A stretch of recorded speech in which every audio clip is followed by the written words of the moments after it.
Okay, we're back. Now for all you hunters, fishermen, campers, outdoors people that use these kind of knives, these kind of tools, you know it's very important to keep the original edges. They're not cheap knives.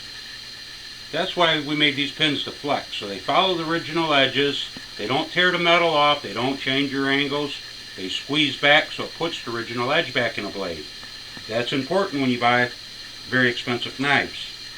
Now as far as hard steels, you're going to see these are some of the hardest knives you will sharpen. I've been challenged by a lot of knife makers. They say, oh, I wouldn't touch something like that on my blades. Well, they didn't know I got these fine-tuned working like a charm. You put them on the edge of a counter. This is made by Cobb from Orlando. If you're from Orlando and you go to the gun shows, I'm sure you know him. I draw his blades through here all the time. They will not scratch the edges. They don't hurt them. It keeps it shaving sharp. You can see it right there. I've already skinned at least 4 or 5 deer with this knife. You get Damascus steels. People always tell me you can't sharpen Damascus because it's hard and soft layers that'll start chipping out. They will not chip out. You squeeze them in there, draw them through just like any other knife. They squeeze back on that Damascus edge. One of the hardest type of steels to sharpen, and I get them like razor blades. See that? Damascus. Challenge myself with German steel. Way harder than anything else I ever sharpened. It's the German marbles. When you pull that through there, it feels like marbles. It's real slippery. It don't have no bite. And I think it works best on the hardest steels you got. This knife is my sharpest knife, by far.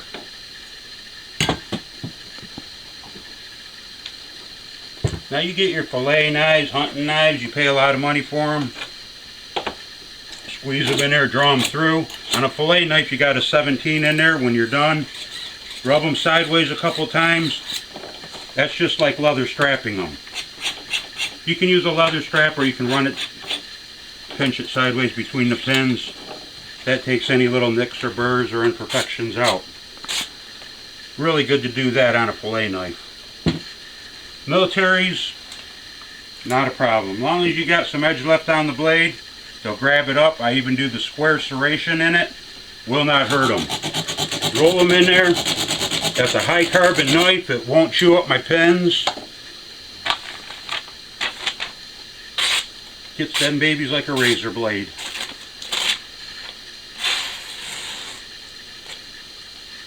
Then you just do your smooth edge on the outside. Now if your knives are real dull, there is some tricks. If you do blunt it out, go on one pin, hold it nice and tight, flat, dig in. Hit it about 10-15 times, nice and hard. Then come off the other pin. Same amount, and then bring it down the middle. And what that'll do, it'll throw that V back in there at a perfect 22-degree angle. I've done my tomahawks with them. Run them through. It will get them good and sharp.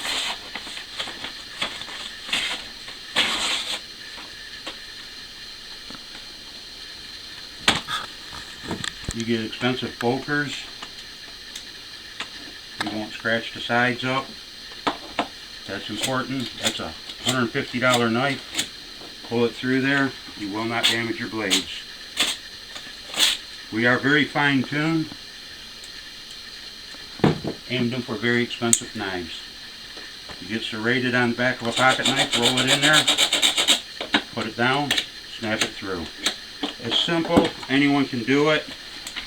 I've tried every kind of pocket knife possible. Works on all of them. Pakistan knives though, stay away from. Not so good. Some of Damascus Pakistans are alright, but most of your folding knives I don't like to fool with. Anyway, that's some of my hunting knives I do. Now I like to go and show you some of my novelty knives and even more expensive knives.